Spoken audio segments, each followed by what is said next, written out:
Tags are used to group devices into collections of similar devices to send settings and commands. Tags can be assigned during device enrollment or manually added to a device after enrollment. Let's start by creating a new tag.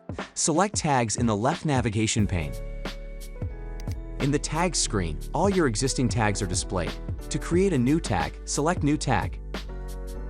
Enter a name for the new tag.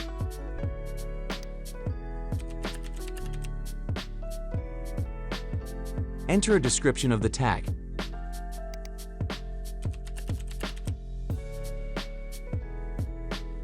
Click Done. The new tag is shown in the list of tags. Select Device Inventory.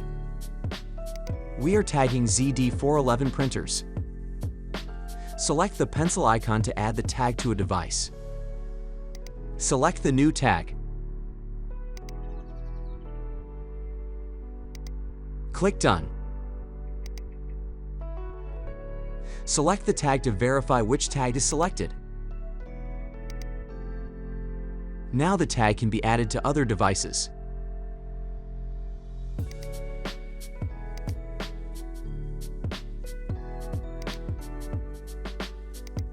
Select Tags in the left navigation pane. Select the new tag. Inside the tag, you can see the tag information and any linked devices. The tag can be used to apply settings and configurations to the ZD411 printers as a group. Click Done to exit the tag screen.